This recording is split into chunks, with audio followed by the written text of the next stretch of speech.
नमस्कार दोस्तों। प्राकृतिक खेती के कुछ कंसेप्ट या विचारधारा तथा उसके सिद्धांतों के बारे में मैं यहाँ कुछ बातों का जिक्र करना चाहता हूँ।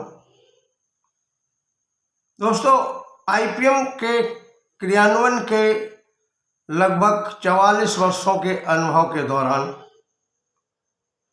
मैंने यह प्रश्न कई बार आया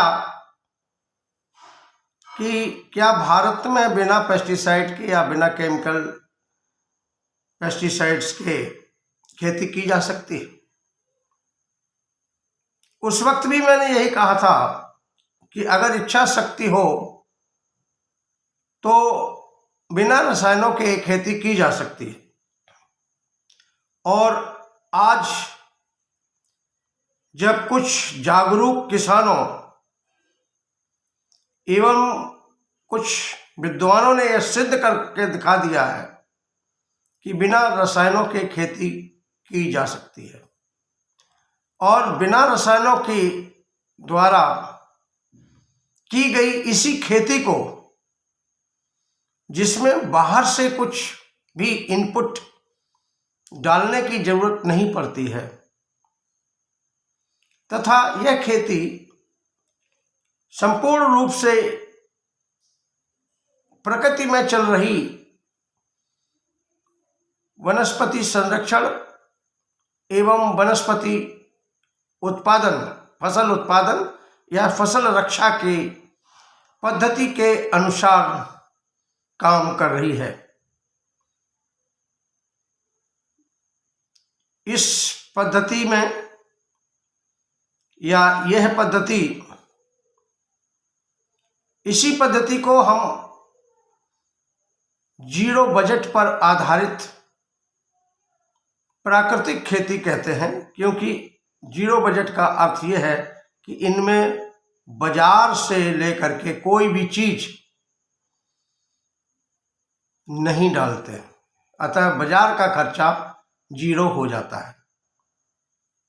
इसीलिए इसको हम प्राकृतिक खेती या जीरो बजट नेचुरल फार्मिंग कहते हैं। इस जीरो बजट नेचुरल फार्मिंग के कई सिद्धांत हैं, जैसे कि ये जीरो बजट नेचुरल फार्मिंग प्रकृति पर आधारित है, प्रकृति के सिद्धांतों पर आधारित है तथा मिट्टी में जीवाणुओं की मात्रा को संरक्षण होने पर आधारित है। खेत में पाए जाने वाले खरपतवारों को बाहर नहीं फेंकना चाहिए, बल्कि उनको खेतों में ही आच्छादित करना चाहिए और खेतों में ही डिकम्पोज करना चाहिए, जिससे फसलों में उनके जड़ों के आसपास पाए जाने वाला द्रव्य, जिसको हम यह द्रव्य कुछ बैक्टीरिया के द्वारा सृजित होता है, जो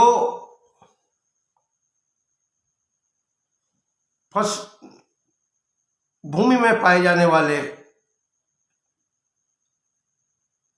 जो माइक्रो न्यूट्रिएंट्स हैं या पानी है, उनको जड़ों के द्वारा पौधों को प्रदान करने में सहायक होता है। खेतों में जैव विविधता अवश्य होनी चाहिए, अर्थात विभिन्न प्रकार की फसलों को एक साथ बोना चाहिए या मिश्रित खेती करना चाहिए। यह भी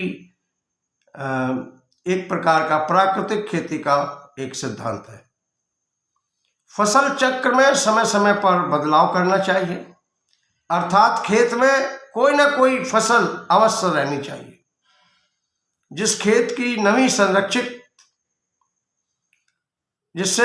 नमी संरक्षित रहे। मिश्रित खेती पर बल देना चाहिए, जैसे गेहूं के साथ चना, सरसों, धनिया आदि मिश्रित खेती के रूप में बोना चाहिए। यानी एक दाली फसलों के साथ में द्विदाली फसलों का बोना चाहिए। खेतों में मेड़ों पर और खेतों के बीच में पेड़ लगाने चाहिए। वर्षा जल संरक्षण, मृदा संरक्षण आदि पर जोर देना चाहिए।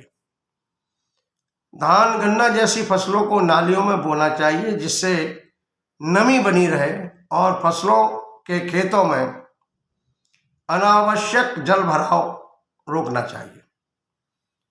अपना स्वयं बनाया हुआ बीज प्रयोग करना चाहिए। अपने द्वारा बनाए गए खाद, कीटनाशक आदि प्रयोग करने चाहिए।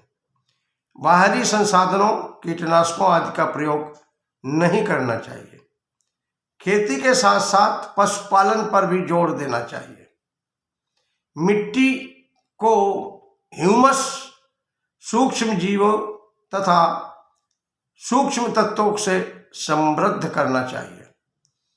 यह खेती देशी गाय पर आधारित है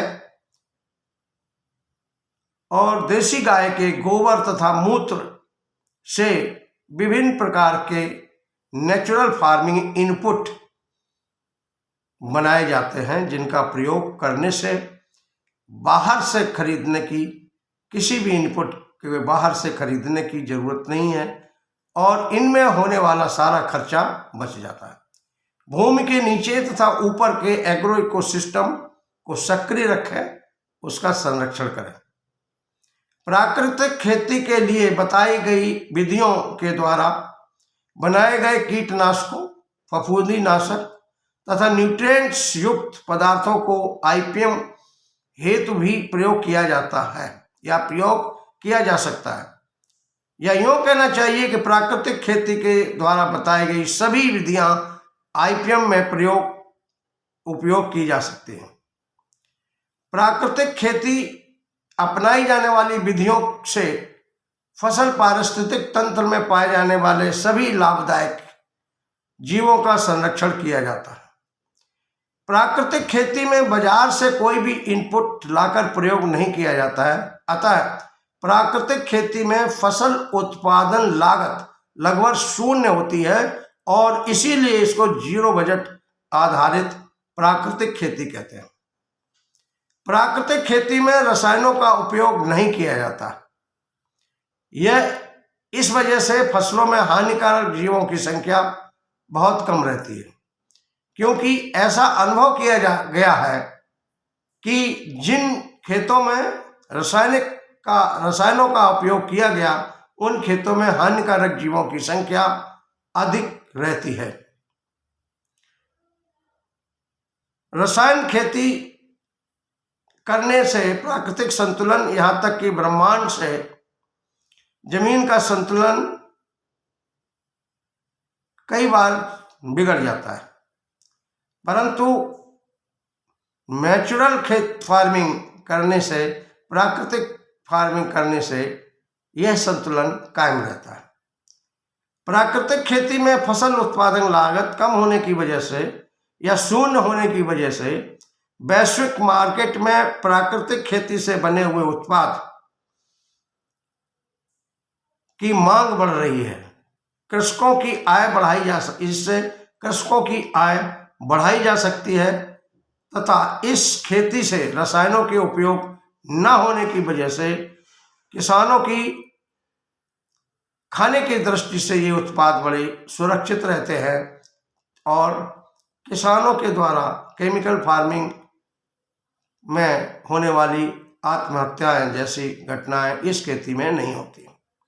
रासायनिक खेती के द्वारा उत्पादित कृषि उत्पाद जहरीले होते हैं, जबकि प्राकृतिक खेती के द्वारा उत्पादित उत्पाद खाने की दृष्टि से सुरक्षित होते हैं। आगे आने वाले वर्षों में अगर हमें प्लेनेट को बचाना है तो प्राकृतिक खेती को ही अपनाना पड़ेगा। धन्यवाद।